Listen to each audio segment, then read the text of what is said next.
Tiga tahap kehidupan saat wanita membutuhkan pria. Kebenaran pahit yang dijelaskan secara mendalam. Ada fase-fase tertentu dalam kehidupan seorang wanita, di mana keinginannya untuk menjalin hubungan tidak hanya ada, tetapi juga meningkat. Keinginan itu memuncak dengan cara yang bukan acak, bukan semata-mata emosional, tetapi berakar kuat dalam psikologi dan biologi. Dan jika Anda seorang pria yang belum pernah diajari untuk mengenali fase-fase ini, Anda akan terus salah memahami wanita, tidak peduli seberapa banyak pengalaman yang Anda pikir Anda miliki. Sebagian besar pria beroperasi di bawah asumsi yang sangat sederhana, bahwa wanita menginginkan hubungan secara konsisten dan stabil sepanjang hidup mereka. Keyakinan itu terdengar logis di permukaan, musik, tetapi itu sama sekali tidak akurat. Penelitian menunjukkan gambaran yang sangat berbeda.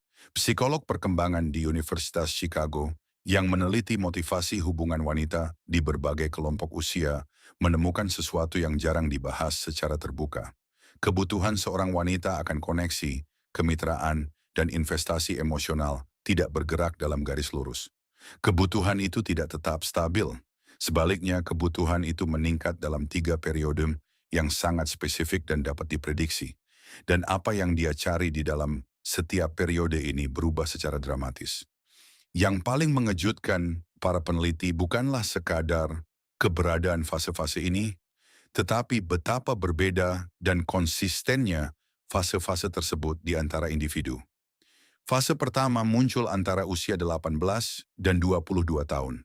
Ini dikenal sebagai fase eksplorasi dan sangat dipengaruhi oleh perkembangan otak. Selama waktu ini, korteks prefrontal, bagian otak yang bertanggung jawab untuk perencanaan jangka panjang, pengendalian impuls, dan pemikiran berorientasi masa depan, masih dalam tahap pematangan. Karena itu, fokusnya secara alami berpusat pada saat ini. Ia tidak terlalu khawatir tentang bagaimana kehidupan akan terlihat 5 atau 10 tahun ke depan. Perhatiannya tertuju pada apa yang ia rasakan saat ini.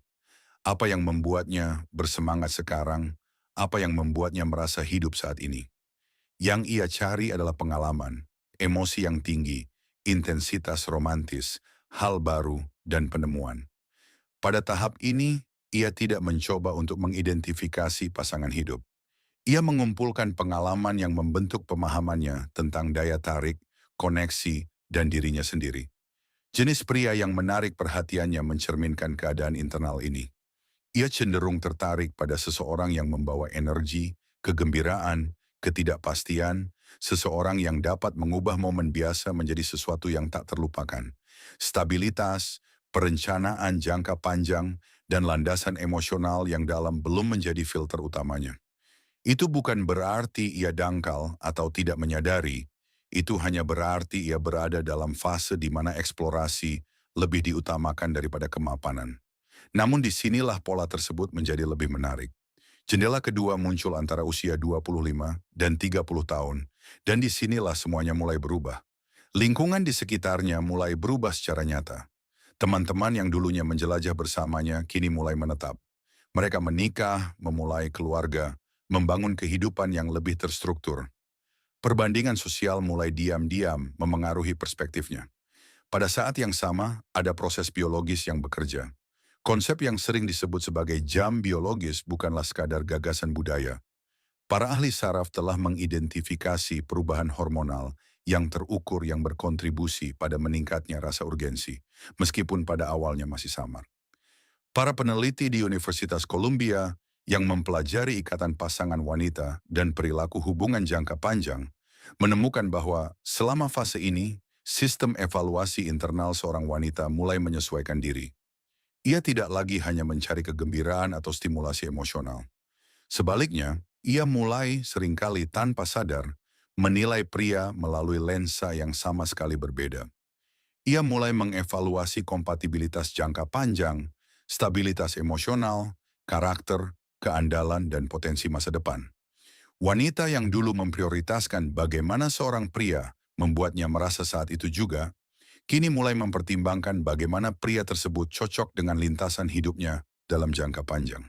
Pergeseran ini dapat terasa tiba-tiba dari luar. Banyak pria mengalaminya sebagai perubahan standar atau energi yang membingungkan. Pada satu momen, semuanya terasa ringan dan spontan. Momen berikutnya, ada rasa evaluasi, keseriusan, dan pertanyaan yang lebih dalam. Tetapi ini bukanlah perilaku acak. Ini adalah perkembangan alami yang terkait dengan perkembangan internal dan pengaruh eksternal. Ia tidak menjadi tidak konsisten. Ia sedang bertransisi ke fase yang berbeda dengan prioritas yang berbeda. Kemudian datanglah jendela ketiga antara usia 38 dan 45 tahun. Dan ini adalah tahap yang paling disalahpahami. Pada titik ini, dia telah mengumpulkan pengalaman hidup.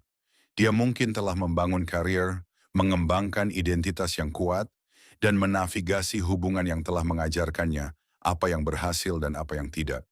Dia mungkin telah mengalami cinta yang mendalam, kekecewaan, atau bahkan kehilangan. Semua pengalaman ini membentuk tingkat kejelasan yang sulit dipahami dari luar. Pada tahap ini, sesuatu yang mendalam terjadi. Keinginan untuk terkesan mulai memudar. Kebutuhan akan keamanan emosional, konsistensi, dan keaslian menjadi pusat perhatian.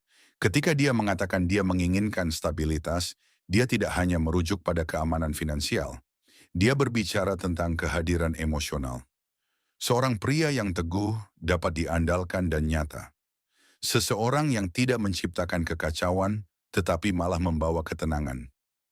Psikolog menggambarkan transformasi ini sebagai pergeseran keaslian. Ini adalah tahap di mana daya tarik permukaan, pesona, dan kegembiraan jangka pendek kehilangan sebagian besar pengaruhnya, dan kedalaman menjadi faktor penentu. Inilah bagian yang jarang didengar oleh sebagian besar pria, tetapi perlu dipahami. Jika Anda bertemu seorang wanita dalam salah satu fase ini dan gagal mengenali apa yang benar-benar dia butuhkan pada titik tertentu dalam hidupnya, Anda akan salah menafsirkan tindakannya. Anda akan menganggap perilakunya secara pribadi. Anda mungkin melabelinya sebagai membingungkan, tidak terduga, atau rumit. Tetapi kenyataannya jauh lebih sederhana. Dia beroperasi dalam garis waktu yang tidak pernah Anda pelajari untuk dibaca. Perilakunya selaras dengan fasenya, bukan cerminan dari diri Anda. Kebenaran yang sulit adalah ini. Seorang wanita yang tampaknya sangat terhubung dengan Anda selama satu fase mungkin benar-benar melampaui hubungan itu saat dia memasuki fase lain. Bukan karena Anda gagal, bukan karena Anda kurang, tetapi karena prioritas internalnya telah bergeser. Disinilah banyak pria merasa terkejut. Mereka berasumsi ada sesuatu yang salah, padahal sebenarnya sesuatu hanya berubah. Pria yang menavigasi hubungan dengan lebih efektif bukanlah mereka yang mencoba mengendalikan atau memprediksi wanita. Mereka adalah mereka yang memahami pola-pola ini dan membangun hubungan berdasarkan keselarasan sejati daripada hanya waktu.